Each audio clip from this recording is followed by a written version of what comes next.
el tigre diente de sable, el megaterio, había osos gigantes, lobos gigantes, pingüinos gigantes, cocodrilos gigantes en Australia. El tema del eslabón perdido, porque es un tema muy popular que yo todavía no lo termino de entender. Bien.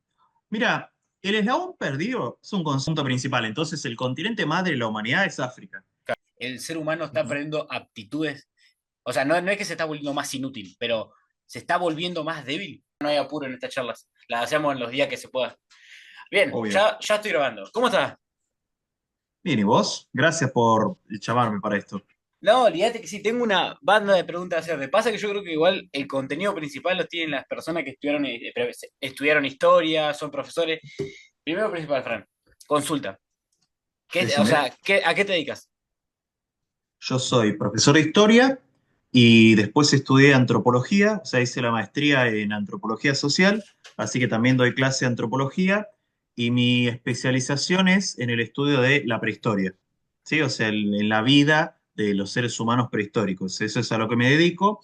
Y bueno, como vos viste, tengo un canal de divulgación científica donde lo que trato es un poco de compartir y analizar estudios que tienen que ver con la prehistoria y tratar de que la gente vea como la cuestión presente de la prehistoria, o sea, por qué cosas o comportamientos de ese tiempo nos afectan en la actualidad, en nuestra forma de ser, en nuestra forma de comer, en nuestra forma de relacionarnos, en cosas que uno podría pensar que directamente no están relacionadas con la prehistoria, como la adicción a las redes sociales, la dependencia, qué sé yo, del cigarrillo, digo, cosas que uno no piensa que están relacionadas con la prehistoria y que sí lo están. Entonces yo trato de ir como por ese lado. Claro, uno piensa que el ser humano comenzó con él, cuando nació él. Uno tiende Exacto. a pensar que la historia no existe, que todo lo que nació está después de atrás de uno piensa que no existe, pero realmente está mal. Y tiene que ver con que, digo, los consumos de la sociedad contemporánea, por decirlo de alguna forma, nos hacen vivir en un presente continuo. No digo, uno mira TikTok, Instagram, qué sé yo, que yo no reniego de eso porque de hecho lo uso, pero Claro, digo, hay una cosa de que todo es en el momento, todo es para allá. todo Entonces ya. no hay, claro, todo es ya y no se hace un tiempo para pensar en el pasado y para reflexionar sobre lo que fuimos, que también significa lo que somos. ¿En qué sentido lo digo? Yo siempre parto de la idea de que nadie sabe exactamente qué somos nosotros los humanos. Cosa que parece una pregunta como rara, ¿no? Porque es obvio que es un humano. Vos y yo somos humanos, nuestra familia, todos son humanos, nuestros amigos son humanos. Y uno dice, bueno, claro. Pero ¿qué pasa? Si yo te pregunto a vos, o a mí, o a cualquiera, ¿cuándo empezamos a ser humanos? O sea, ¿en qué momento empezamos a ser humanos en nuestra evolución biológica y cultural? Se vuelve más difícil la respuesta, porque uno dice, bueno, con el Homo erectus, o con Claro. el Australopithecus, o con el Homo sapiens. Y depende que vos contestes, va a cambiar tu definición de humano. Porque si yo digo, el humano empezó con el Homo sapiens, bueno, estamos diciendo que empezamos a ser humanos a partir de que, qué sé yo, de que tenemos un cuerpo anatómicamente similar al actual, pero si yo te digo que empezamos a ser humanos con el Homo erectus, entonces estoy teniendo un criterio de, bueno, empezamos a ser humanos cuando nuestra capacidad encefálica llegó a un punto similar al actual o cuando salimos de África, que es algo que se le atribuye al Homo erectus, pero si yo digo que es con el Australopithecus, estamos pensando ya en una noción de humanidad mucho más elemental y más rudimentaria, por decirlo de alguna forma. Entonces, en esa pregunta por el origen está la pregunta de, bueno, entonces, ¿qué es ser humano, al fin y al cabo, ¿no? Es que incluso, o sea, ponele, vos me haces esa pregunta de qué es el ser humano. eh, También hay un tema de que, por ejemplo, si vos decís, viste que el hecho del consumo, de que queremos todo ya y de que no hay tiempo para nada, yo ni siquiera te lo puedo responder, porque según mi seguro, no puedo retener una información de lo que no sea nada, y como hoy en día no está tan interiorizado, la respuesta, si no la estudiaste, lo más normal es que no lo sepas. Si vos me preguntas a mí qué es un ser humano, y yo incluso te voy a decir, supongamos, todas las religiones son respetadas, obviamente, ¿no? Pero si vos me decís a mí, ¿de dónde viene el ser humano? Yo la respuesta más rápida te voy a decir la que te va a decir el promedio, de un mono. Y ni siquiera sé si es fehacientemente eso. Bueno, hay algo de eso. Hay algo, digo, cuando está bien, porque cuando nosotros decimos que viene del mono, por ahí lo que a veces se malinterpreta es que pareciera que venimos de los simios actuales, Claro, ¿no? Como si viniéramos de los chimpancés. en realidad los chimpancés y los gorilas y los orangutanes, que son nuestros parientes más cercanos, también evolucionaron. Lo correcto, pero que está bastante cerca de lo que dijiste recién, es que venimos de un antepasado común entre los chimpancés, gorilas, orangutanes actuales y nosotros, que nos separamos en dos líneas evolutivas hace entre 7 y 5 millones de años aproximadamente, porque no se sabe exactamente, porque es una cuestión que se deduce a partir de los genes. Pero digo, hay algo de que venimos del mono, en el sentido de que venimos de un ancestro que era más parecido al chimpancé que a nosotros, ¿se entiende? Claro, claro, claro, entiendo. Pero para, vamos a ir un hilo. Tengo un hilo de preguntas Bueno, para hacerte. Vos que sos acá el que tiene la información. Yo vengo como la persona que opina y no sabe. Pero acá el que tiene la perfecto. información sos vos. Te quiero preguntar, me hablaste de la prehistoria. ¿Cuáles son, así de una forma concreta y resumida dentro de todo, cuáles son las etapas de la prehistoria? Para ponerlo en contexto. Perfecto. Obviamente años no me vas a poder decir, pero si me puedes decir hace cuántos más o menos para yo ubicarme. Sí, algo podemos decir. Mira, la gente suele pensar que la prehistoria es como toda la historia del planeta Tierra o del universo, qué sé yo. En realidad no. Cuando hablamos de la prehistoria en la academia, digo, la definición científica de prehistoria es el periodo que va desde la aparición del género Homo, que es nuestro género, que estamos hablando de 2,9 millones de años, para redondear 3 millones de años con el primer Homo, o el que se presupone que es el primer Homo, hasta la invención de la escritura, que la invención de la escritura también es una fecha rara porque uno podría decir, bueno, se inventó en la Mesopotamia, pero Claro, después se inventó en China o antes, y después en Egipto, y en América la escritura aparece hace 500 años con la llegada de los europeos, por lo menos la escritura alfabética. Entonces, es una fecha que es rara, pero podríamos decir desde hace 3 millones de años hasta hace más o menos 10.000, 8.000 años, más o menos. Esa es la fecha en líneas generales que abarca la prehistoria. ujú, Después de la escritura aparecería lo que habitualmente llamamos la historia, con mayúscula, porque tiene que ver con la idea de que, bueno, a partir de la escritura vos podés registrar los hechos de una manera que no lo podías hacer antes y que eso daría lugar, bueno, a un tipo de aprendizaje, etcétera, que da lugar a la historia. claro, Hasta ahí vamos bien, al ¿no? conocimiento. Exactamente. Por lo menos a la forma moderna del conocimiento. Ujú, Eh, y la prehistoria uno podría dividirla en tres etapas. En general la gente habla del paleolítico, ¿no? Que eso es, digo, una palabra que todo el mundo conoce, el paleolítico y el neolítico, es lo que a uno le enseñan en la secundaria. claro, Yo prefiero no hablar tanto del paleolítico, porque el paleolítico es una categoría europea, como que sirve nada más para lo que es la prehistoria europea. claro. Pero si yo quiero entender la prehistoria mundial, paleolítico no me sirve. Entonces yo prefiero hablar de Pleistoceno, que es una etapa geológica, básicamente. Desde hace 10.000 años hasta la actualidad, estamos en el Holoceno, que es nuestra etapa geológica, en la era geológica en la que vemos ahora, y durante la etapa que yo te mencioné, o la mayor parte, que es la prehistoria, más o menos desde 2,5 millones de años, estuvimos en el Pleistoceno, Claro. que es básicamente lo que, para decirlo así nomás, es la era del hielo. ¿Viste como la película? Sí, Es sí, eso. sí. Eso te iba a preguntar exactamente, justamente eso te iba a preguntar. Y bueno, eso también, el tema de que, claro, vos decís, por ejemplo, lo de el paleolítico y que sirve solo para Europa. Me imagino que la mayoría de la, no información la mayoría, pero como que el núcleo base del desarrollo en cuanto a información está en la parte de la otra parte del charco, ¿no? O sea, no digo que, pero la América es como más joven a diferencia de Sí, Europa. sí, sí, sí, sí, totalmente. Sí, si pensamos el orden de poblamiento, ahora igual te contesto lo de las etapas, pero para no dejar esto. Si Sí, pensamos el orden, el ser humano, el género Homo, aparece en África. sí, Eso, punto principal. Entonces, el continente madre de la humanidad es África. Y claro, de hecho, nuestra propia especie, que es el Homo sapiens, que aparece mucho después, también aparece en África. O sea que claro, claro. África es lo más importante para la prehistoria. Después de África viene el poblamiento de Europa y de Asia, Ujú, porque esos tres continentes están pegados literalmente. Y en una etapa muy, muy reciente viene el poblamiento de Oceanía y de América. De Oceanía hablamos de 60.000, 40.000 años, más o menos, y de América estamos hablando como mucho de 20.000 años. nada, nada a Es comparación. nada, como vos dijiste hoy, América es lo último de lo último que llegó. Claro, Es un claro. continente que se mantiene virgen en términos de su relación con los seres humanos hasta etapas muy recientes, pero que obviamente había fauna, flora, digo, había un montón de desarrollos de otras criaturas que no eran los humanos. Claro. Pero para volver con lo de las etapas. La prehistoria nosotros la podemos dividir en principio en tres etapas. El Pleistoceno inferior, el Pleistoceno medio y el Pleistoceno superior.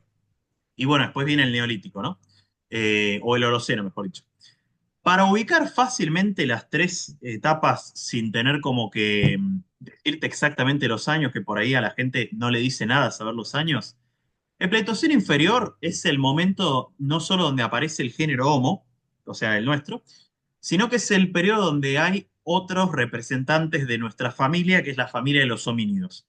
Por ejemplo, los Australopithecus, ¿no? La famosa Lucy, que Sí. todo el mundo la conoce.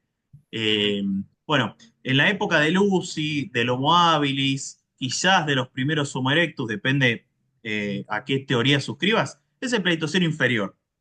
Esa es la época de los humanos más primitivos, entre comillas, quizás está mal dicho de mi parte, pero para que se entienda. Sí. Eh, son los comienzos de la humanidad donde podemos encontrar un montón de cosas que hoy todavía tenemos, eso lo podemos hablar después, pero bueno, donde para que la gente entienda, estamos hablando de humanos que todavía se parecen mucho a otros simios. Claro, había Nosotros, rasgos que te emparentaban las manos, capaz de estar exacto. erectos, no tener la postura.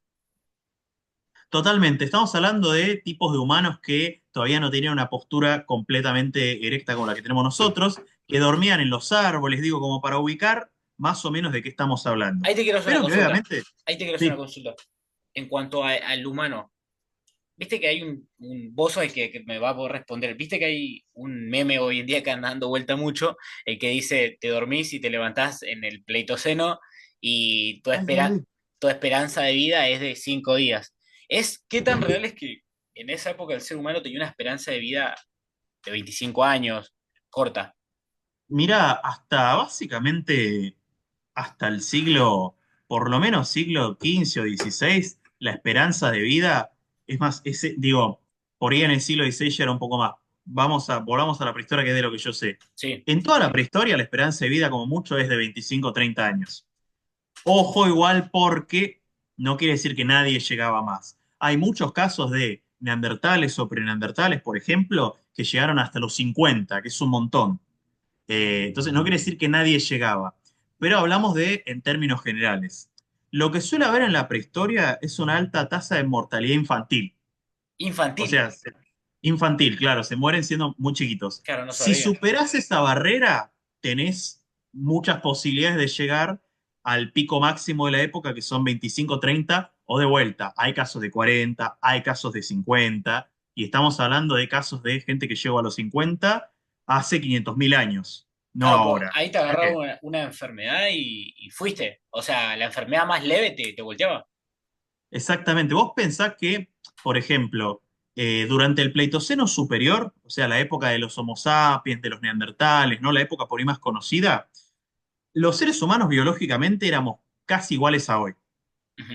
Y sin embargo vivíamos 25 años Débiles. o 30. ¿Por qué? Básicamente, porque no existía la medicina, no existía el agua corriente, digo, todos los procesos de filtración del agua, qué sé yo. Por eso la mayoría de la gente tomaba otras cosas, leche, cerveza, porque el agua te mataba generalmente. Eh, ¿En serio? Ah, o sea, la cerveza era o sea, era más potable que el agua en algún momento. en muchos casos sí, por ejemplo, en lo que es Europa del norte, ¿no? La zona escandinava, hasta bien entrado el siglo X, XII, mucha gente tomaba cerveza, obviamente un tipo de cerveza que no es como la Quilmes, ¿no? Claro. Sino una cerveza bastante más, o en Egipto mismo o en Mesopotamia, la gente tomaba cerveza porque en muchos casos era más potable que el agua, en el sentido de que la cerveza pasaba por un proceso de elaboración que mataba a Bacterias. bacterias, por ejemplo. Claro. O por ejemplo la leche. La gente a principios del Neolítico era intolerante a la lactosa, ¿no? Que hoy es algo raro, ¿no? Cuando alguien es intolerante a la lactosa parece raro.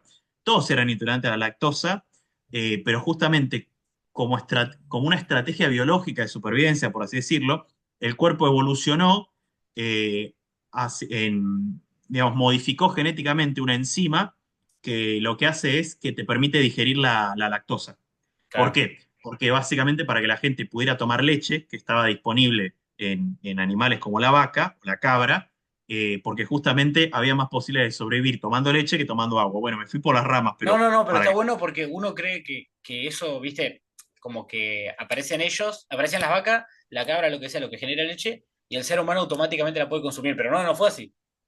claro, de hecho, justamente, en teoría, esto es una teoría, ¿no? Una hipótesis, pero Sí, la gente que hoy es intolerante a la lactosa, eso tendría que ver con genes de poblaciones que continúan en gran medida siendo intolerantes a la lactosa, porque las poblaciones que en principio nunca consumieron lácteos, nunca desarrollaron esa mutación genética. claro, Entonces, digo, esa sería la explicación. Esto también para volver a esto que te decía al principio, que es muchas cuestiones actuales tienen que ver con comportamientos de la prehistoria, que también esto es importante decirlo, son comportamientos que nosotros entendemos que son biológicos, pero que en general tienen origen en cuestiones culturales. claro. No, no solamente, pero digo, esta idea de, bueno, como tengo leche disponible, el cuerpo medio que muta hacia una mayor capacidad para digerirla. Bueno, tiene que ver con una cuestión cultural también, ¿se entiende? Sí. Bien, te tuve una consulta ahí, tocaste un tema que Sí, justamente es una pregunta que tengo que hacerte. Me hablaste dale. sobre evolución. Yo tengo una pregunta y quiero que, es más un razonamiento que me podés dar vos. A Puede ver. ser con el avance tecnológico que hubo, todo lo que es la globalización, todo lo que es el avance y la generación, creo yo, masiva de sedentarismo que existe, aunque hoy en día está cambiando para mí. El ser humano está Ujú. perdiendo aptitudes básicas que necesitaba de sobrevivir. O sea, no, no es que se está volviendo más inútil, pero se está volviendo más débil.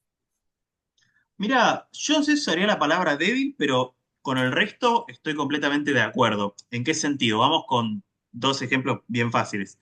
Eh, los, los seres humanos durante toda la prehistoria, hasta la sedentarización y la agricultura, como decís vos, practicaban un modelo cazador-recolector. Sí, ¿Eso qué quiere decir? Que se movían todos los días, no tanto como se cree, no es que estaban 12 horas moviéndose, estaban 3 o 4, porque en general era un tipo de vida que a vos te permitía cazar, supongamos, un animal cualquiera, un mamut, un megaterio, lo que sea, y con eso te mantenías varios días comiendo. Entonces no es que estaban, eran, digo, eran bastante más vagos que nosotros en el sentido que nosotros tenemos que trabajar horas y horas por día para que nos paguen un sueldo y para poder comer, y en el Pleistoceno vos medio que trabajando un par de horas te mantenías. Pero ¿a qué voy con esto? Sí o sí estamos hablando de gente, y esto también lo sabemos porque hoy existen los pueblos cazadores-recolectores, hay más de 60 en el mundo, que 4 o 5 horas por día se movían constantemente, claro. que también en promedio eran más altos, eran más atléticos. Y hoy, qué sé yo, si yo te digo ayer, hoy, anteayer, que estuvo lloviendo, yo estuve acá en mi casa y no me moví. Eso indudablemente tiene un impacto, que es que hoy tenemos un montón de enfermedades de, qué sé yo, de las cervicales, de las lumbares. Después de los 30 años, la gente va perdiendo la capacidad de agacharse. Que agacharse es algo tan, digo, tan sencillo, tan básico, pero como uno no entrena el agacharse, que ni siquiera es un ejercicio, es como, bueno, voy Es a regar las moverse. plantas y es moverse. Entonces, eso se pierde, por ejemplo, y eso lo perdemos cada vez más. O, por ejemplo, no sé, el uso del celular, esto se ve mucho en internet, pero lo que está generando es como que tengamos la cabeza cada vez más inclinada. En vez de mirar para arriba, que era una conducta más propia de cuando yo tenía que mirar hacia afuera para encontrar potenciales depredadores, hoy estamos mirando mucho tiempo como en un ángulo de 40, 45, 60 grados, ¿no? Y otra cosa, por ejemplo, es la comida, la alimentación. Hoy, digo, cualquier persona, si yo le digo, che, ¿quién come mejor? ¿Nosotros hoy o la gente de la prehistoria? Te va a decir que nosotros, porque Claro. tenemos una super Ultraprocesado, variabilidad. sí. Exacto, vos podés elegir si ser vegano, si ser vegetariano, digo, porque la opción es un montón.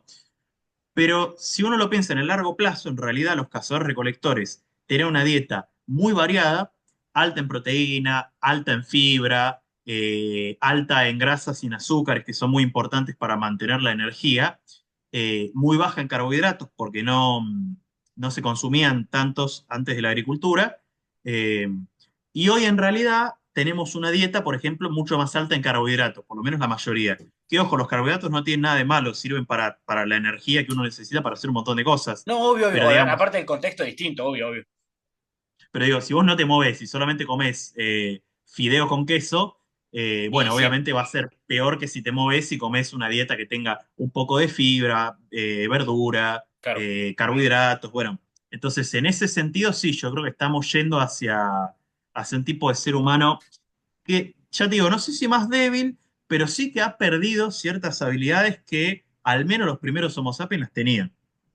No, al principio de la explicación que me diste fue el relato que se dan de Last of Us cuando explican el fin del mundo. Un juego este que aparece un hongo gigante y llega al fin del Sí, mundo sí, y... vi la serie, la de Pedro Pascal, pero no me acuerdo. No, sí, ese fue un relato de arranque de película de fin del mundo. Claro, es que yo cuando te traje acá, cuando me estábamos hablando por WhatsApp y todo eso, yo dije, claro, eso tiene que ser una pregunta que le tengo que hacer. El ser humano no es que está desinvolucionando, pero el ser humano ya no perdió me imagino que la fuerza que debe haber tenido un ser humano de la prehistoria a uno de hoy, hay una diferencia abismal en cuanto a lo que podía levantar, a cuánto podía colgarse todo. Ahí, uno es un monstruo y el otro nada.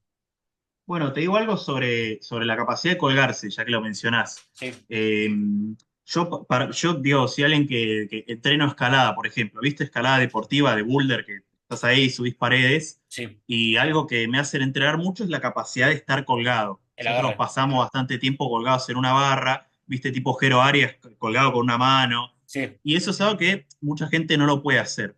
Y que es una habilidad muy propia del ser humano, ¿por qué? Porque viste que los bebés cuando son chiquitos agarran cosas, viste Hay un, tanto el tiempo como hay un dicho que agarrando pueden eso. colgar su propio peso, ¿no? Exactamente, un bebé chiquito, si, digo, obviamente tenés que como estimularlo para que haga eso, pero se puede colgar si vos lo entrenás desde temprano. Y eso tiene que ver con que nuestros antepasados, que de vuelta eran muy parecidos a los chimpancés, se transportaban agarrándose del pelo de la madre. ¿Viste? Claro. Tío, todos tenían pelos largos, entonces vos como que te agarrabas. Y eso se llama reflejo prensil, o prensil, no sé cómo se dice. Ujú. Y entonces por eso, digamos, por esa herencia, los bebés se agarran mucho a cosas. Y eso es algo que es un movimiento muy propio del ser humano, que tiene muchísimos beneficios en términos de entrenamiento. O sea, si vos todos los días te colgás de la barra un rato, eso tiene muchísimos beneficios para lo que es la movilidad de hombro, la resistencia, los tendones, bueno, para un montón de cosas. Y digo, es algo que hoy no se practica. Digo, incluso la gente que va al gimnasio y que hace, qué sé yo, 250 de sentadilla, es un movimiento muy poco humano eso, no te sirve para nada más que para hipertrofiar la pierna. Pero digo, a- no tiene una funcionalidad, por así decirlo. Claro, incluso haber perdido la fuerza hasta agarre, y todo eso puede ser una habilidad que perdió el ser humano por el desarrollo de todo. Sí, o que no sé si la perdió en términos biológicos, Sí, pero sí que se perdió en términos culturales, porque de vuelta, como decía vos, si vos agarrás un bebé y lo haces, o un nene chiquito, digamos, y haces que se agarre de algo, se puede agarrar. Entonces, si vos practicás eso diariamente, lo podés recuperar. Yo que lo practico, yo puedo estar bastante tiempo colgado en una barra. Eso quiere decir que esa habilidad no la perdimos biológicamente, sino que falta entrenarla. Eso es como la vista, por ejemplo. Nuestra vista es una vista que tiene mucho que ver con las cosas que hacíamos durante el Pleistoceno, como la caza, la recolección, las diferencias de los colores, ¿no? Las diferencias en las tonalidades de verde, de amarillo, qué sé yo. Todas esas cuestiones nosotros las desarrollamos por el contacto con la naturaleza, ¿no? Ver de lejos, ver de cerca, lo que se llama la visión tridimensional y la versión tricromática, que tiene que ver con la distinción de figura y fondo y la distinción de ondas de colores. claro. Todo eso lo desarrollamos durante el Pleistoceno y hoy uno podría pensar que lo usamos muy poco porque estamos todo el tiempo, digo, viendo cosas de dos dimensiones como la La pantalla. pantalla, le damos menos importancia a los colores de la naturaleza, por ejemplo. Digo, como que sobreestimulamos y rompimos un poco algunos circuitos.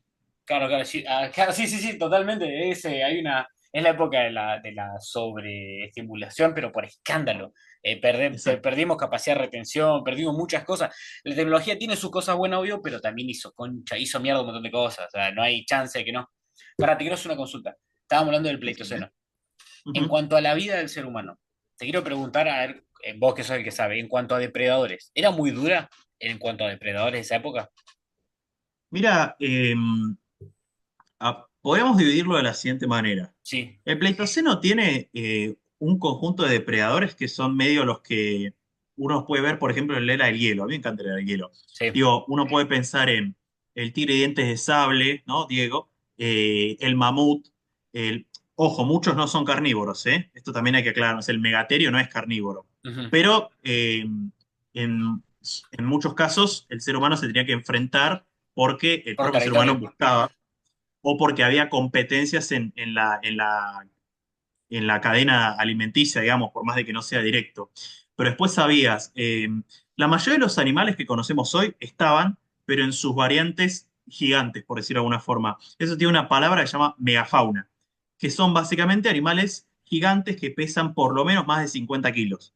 Y te estoy hablando de entre 50 kilos y 10 toneladas. O sea, animales tan pesados como casi como un barco chiquito, por decir algo, o como un auto, no sé.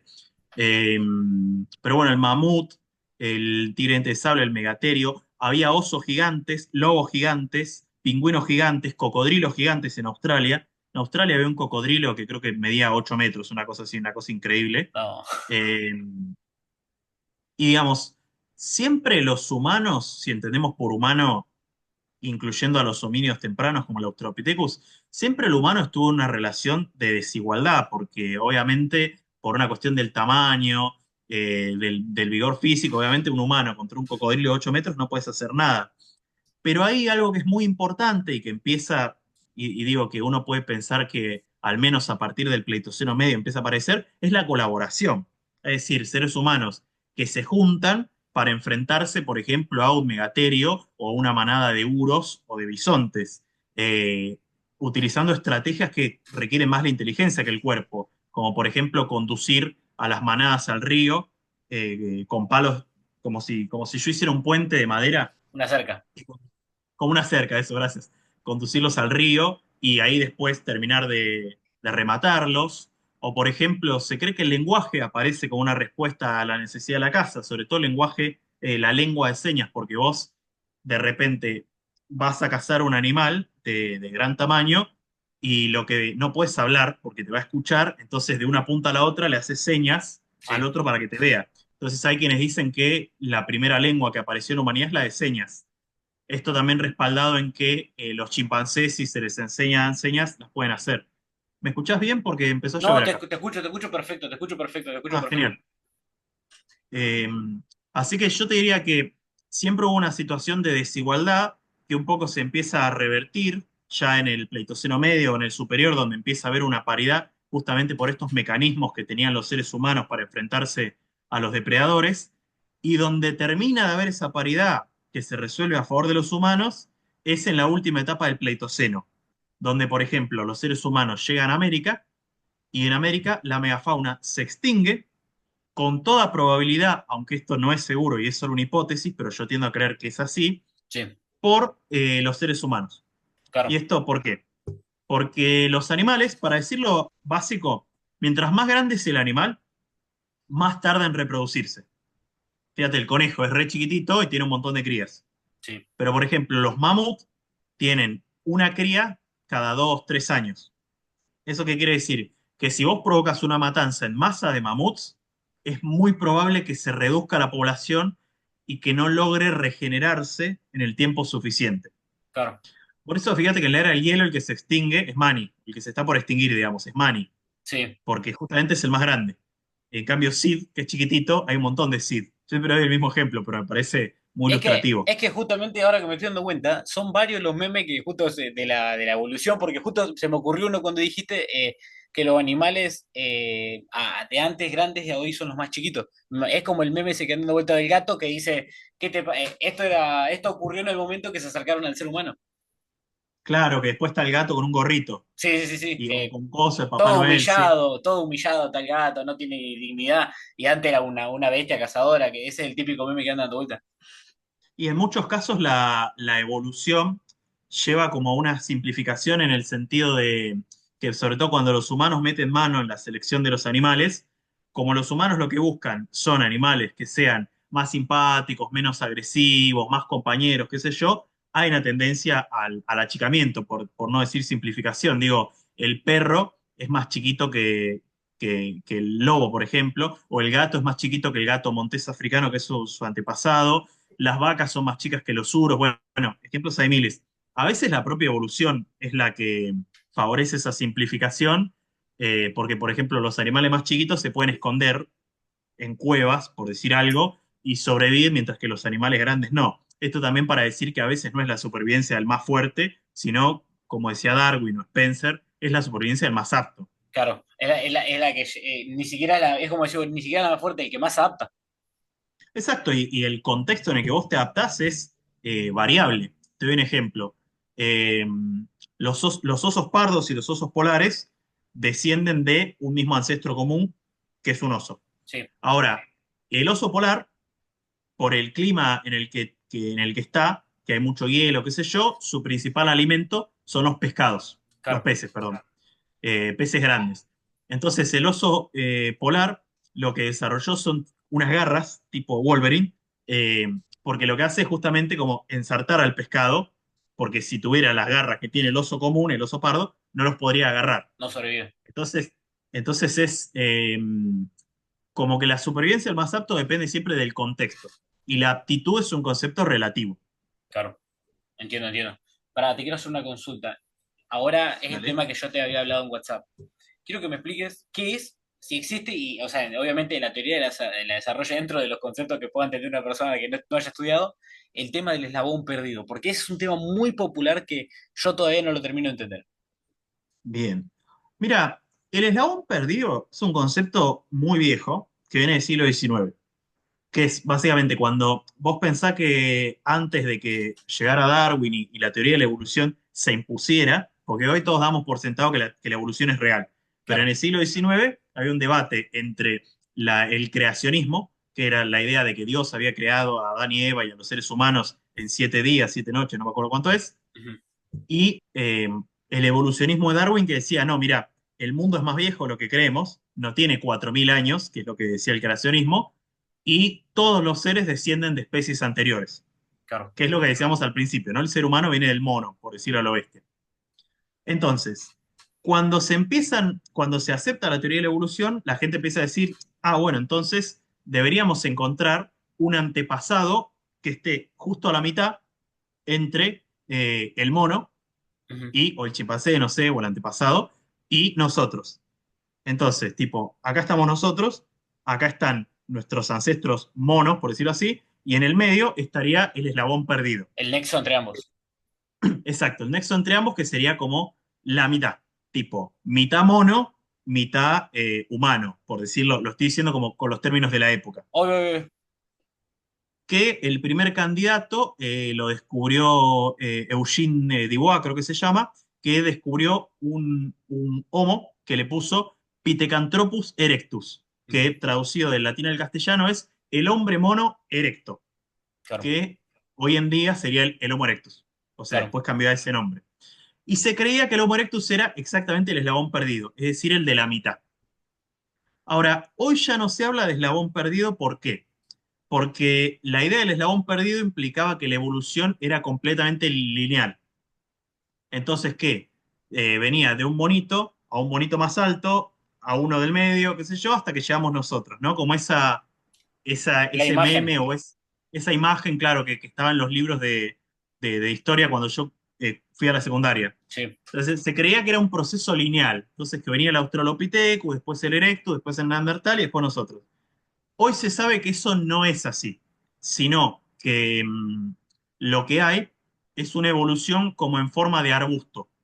¿Qué quiere decir? Que las especies evolucionan acá, allá, se diferencian, algunas no tienen contacto entre sí, otras desaparecen, otras ni siquiera las conocemos, pero quiero decir, hay especies de Homo que no llegaron a ningún lado, que se extinguieron en el proceso, que no tienen una relación directa con nosotros. claro, Entonces ya esa visión de que hay un eslabón en el medio no existe, porque entiendo. hay decenas de eslabones en el medio.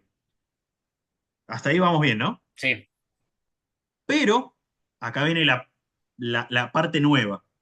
Hay gente que está hablando de vuelta del eslabón perdido para referirse a un homo en particular, que es el siguiente.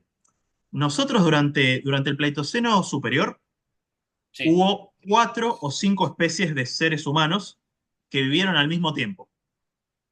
Lo cual a mí me vuela la cabeza, porque imagínate que no estamos hablando de personas con diferente color de piel o con los ojos así o asá. Estamos hablando de humanos distintos, entiendo. especies de humanos distintos.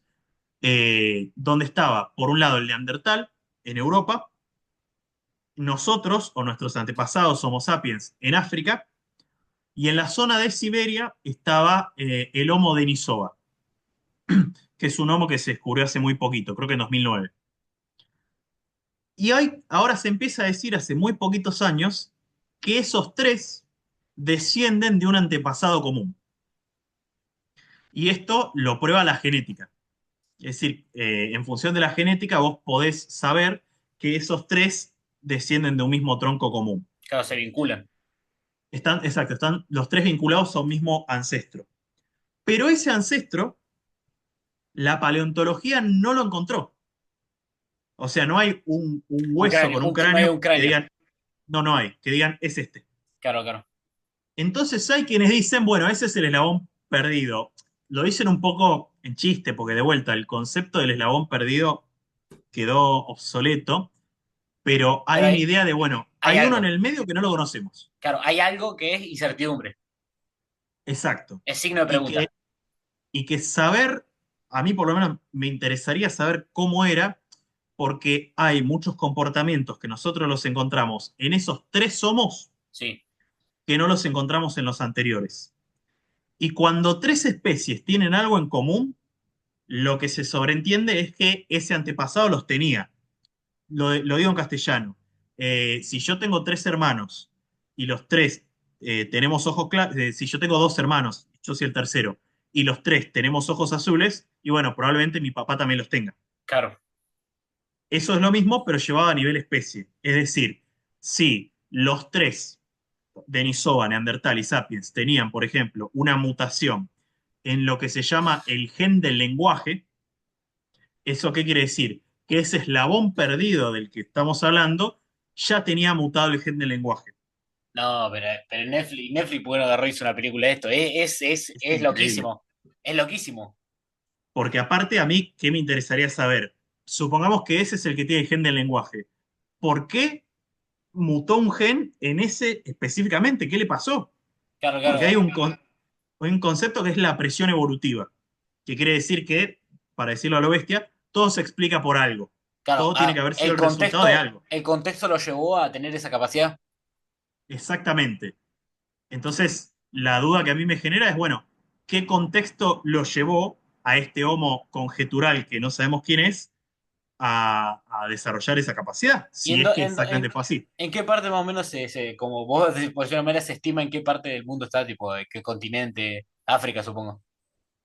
En este caso no, mira, pero es una hipótesis, es una estimación total, o sea que mañana podríamos enterarnos de que no. Sí. Pero se dice que ese homo habría estado en Oriente Medio, ¿En porque serio? es justo el lugar, claro, porque es justo el lugar donde se conectan los caminos de los tres, Claro. ¿no? O sea, el Denisova bien al norte, en la parte de Rusia, al noreste en realidad, el Neandertal en la parte de Europa, sobre todo Europa Occidental, y el Homo sapiens más que nada del centro y norte de África. Entonces se supone que el punto de contacto, lo que en biología se llama la zona de especiación, habría estado en Oriente Medio. Pero es una hipótesis, o sea, mañana nos podemos enterar que no es así. Claro, claro. Nada, sí, igual después andá a encontrar en el Oriente Medio después. No, no, pero sí, me parece, te juro, re interesante todo. Emma, tengo varias preguntas que hoy no voy a poder hacerte, pero estás invitado de vuelta a venir, Fran, de verdad, estás totalmente invitado de vuelta. Cuando quieras. Y nada, gracias por venir, por pasarte. Lamentablemente tenemos que cortar ahora, pero te repito, estás invitado de vuelta, tenemos un montón de data. ¿Cuál es tu Instagram? Ah, mi Instagram es arroba humanidad prehistórica y ahí en la parte de arriba de mi biografía están los links del contenido que yo hago, que es, por ejemplo, los domingos tengo un newsletter que se llama Milodon, donde hablo básicamente de estas cosas que hablamos hoy, o sea, de diferentes aristas de la humanidad prehistórica. Me vuela la cabeza, te lo juro. Y nada, la gente que está viendo esto, muchas gracias por verlo. Como siempre, gracias. Le está yendo bastante bien al canal y mucho amor y procure ser felices. Chao. Chau a todos y a todas.